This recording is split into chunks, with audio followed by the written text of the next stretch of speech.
भूत की कहानी। भूतिया पेड़। रौनकपुर नाम का एक शहर में राजा रौनक सिंह का राज हुआ करता था। वह हमेशा अपनी प्रजा के हित में कार्य किया करते थे। वहाँ की प्रजा बहुत खुश रहती थी। एक दिन गिद्ध आकाश में भूतिया पेड़ के बीज लेकर उड़ रहा था। जैसे ही गिद्ध रौनकपुर पहुंचा तो उसके मुंह से एकदम बीज रौनकपुर के बीचों बीच गिर गया। बीज भूतिया था, इसलिए अगले ही दिन वह पौधा बन गया।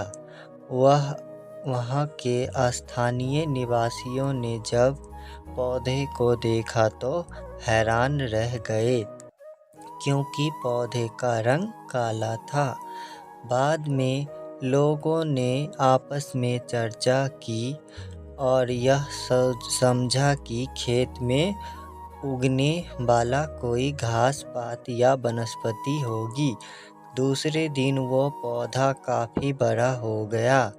लोगों को और ज़्यादा दुविधा हुई कि एक ही दिन में ये पौधा इतना बड़ा कैसे हो गया। राजा उस पेड़ के पास चौथे दिन पहुँचे थे और तब तक पेड़ और बड़ा हो चुका था। वह इतनी तेजी से फैला था कि किसी को यकीन ही नहीं हो रहा था। राजा समझ गए थे कि का रंग काला है, इसमें जरूर कुछ जादू टोना होगा। इसी सोच के साथ राजा ने घोषणा कर दी कि जो भी इस पेड़ को ख़त्म करेगा उसे वो इनाम के तौर पर 1000 सोने की सिक्के देंगे। यही नहीं, राजा ने यहाँ तक कहा कि पेड़ को ख़त्म करने वाला व्यक्ति मेरी मृत्यु के बाद मेरी राजगद्दी पाने का हकदार भी बनेगा।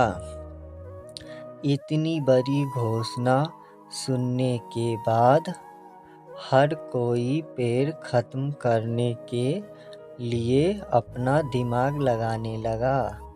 राजा ने सारे चतुर मंत्रियों ने भी तरकीब लगाई, लेकिन पेड़ को कोई भी नष्ट नहीं कर पाया।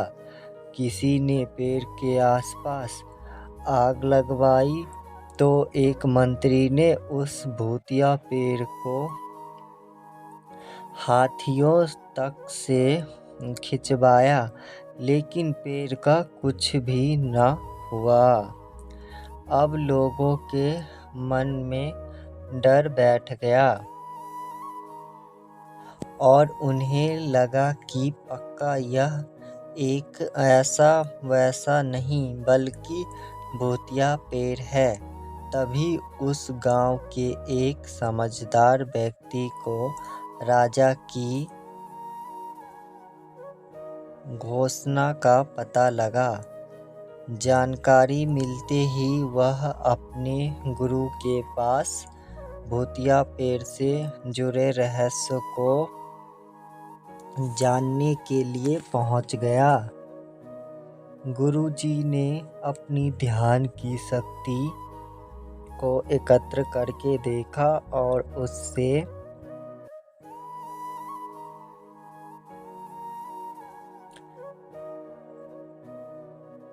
पूछा, क्या तुम पेड़ को खत्म करना चाहते हो?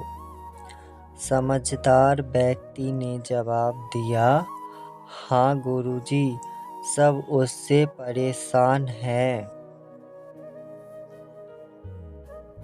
गुरुजी ने बताया कि उसे खत्म करने का एक ही तरीका है। इसके लिए तुम्हें उस पेड़ के आसपास नमक डालना होगा।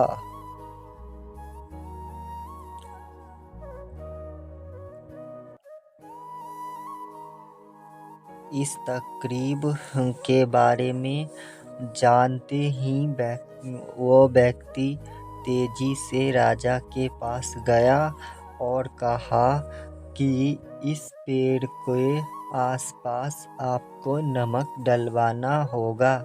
ऐसा करने पर ही यह पेड़ खत्म होगा। राजा ने अपनी सैनिकों को ठीक वैसा ही करने को कहा। सैनिक ने मिलकर पेड़ के चारों ओर खूब सारा नमक डाल दिया।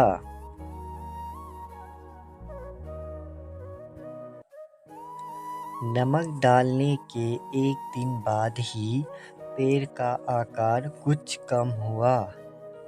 होते होते 5वें दिन तक पेड़ एकदम छोटा हो गया। उसके बाद गलकर वह गायब ही हो गया।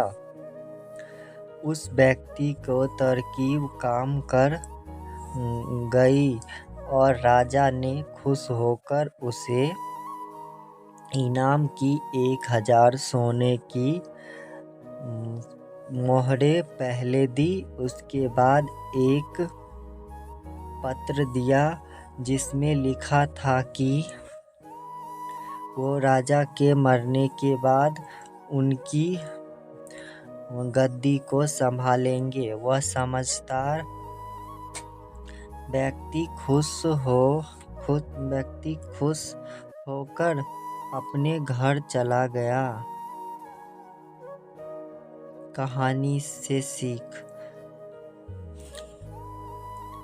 ऐसी कोई मुसीबत नहीं होती जिसका समाधान ना किया जा सके। जरूरत हो तो बस धैर्य और समझदारी की।